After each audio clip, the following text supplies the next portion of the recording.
5, 4, 3, 2, 1. Minecraft, a video game that took the industry by surprise, gained 200 million players. This game won 11 annual awards. This is how Minecraft works. But to understand how it really works, we'll have to go back in time to Swedish game dev Marcus Persson, who I'll refer to for the duration of this video as Notch.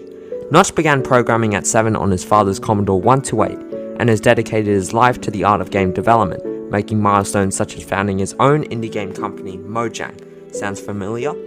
At 32 years of age and after 6 days in the making, Notch privately releases Cave Game, a simple demonstration used to visualize cave generation. On May 17th, 2009, Cave Game was released to the public audience as a sandbox block game, allowing players to place and remove blocks.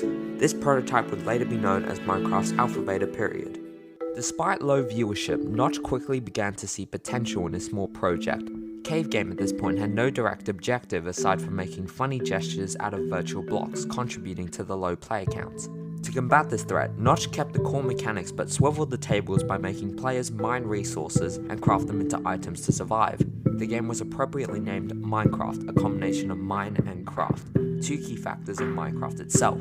Now we know the backstory, let's get into how it works. Originally, Minecraft was made in a lightweight JavaScript library, or LWJGL. One of the core mechanics of Minecraft is the terrain generation, which is randomly generated based on a unique seed or string of 64-bit numbers.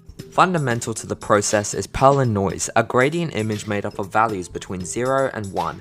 Minecraft starts the generation based on a noise-written topographic map. Then it uses the Perlin noise values to form individual block altitudes, which can be translated to a 3D mesh. Now introducing this puts a lot of strain on the computer's components, making it impossible to render on particularly slow machines. This is where Notch made a smart move by coding the software to only render visible cube faces, thus improving performance on all computers. Now to design the player movement, which in programming is an FPS type controller. Now FPS can stand for a lot of things like feet per second, frames per second, facial plastic surgery, or even food processing safety. The message is, the list is quite endless, but the term we will be referring to is first person shooter.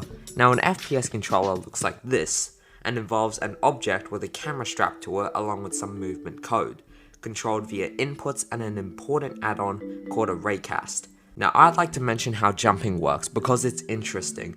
Jumping means you travel up at a certain value, like for example 200, so you can code this to be z position plus equals 200. But this means you'd be a rocket ship going into outer space, so we need to apply gravity or a constant force pulling us down to control that 200 going up.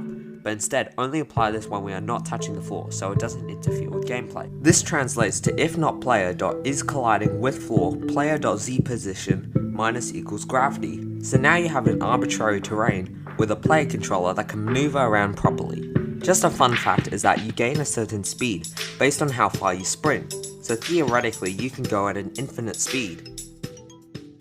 Hello guys, Minecraft has recently celebrated over 1 trillion YouTube views. Yep, that's a big number. Now, although Notch is no longer the owner of Minecraft, he'd be glad to know what it became. Hopefully you've enjoyed this new learning curve. If you liked the video, please like and subscribe as it helps my channel grow and helps me bring new videos to you. Cue the outro, and as always, thank you for watching.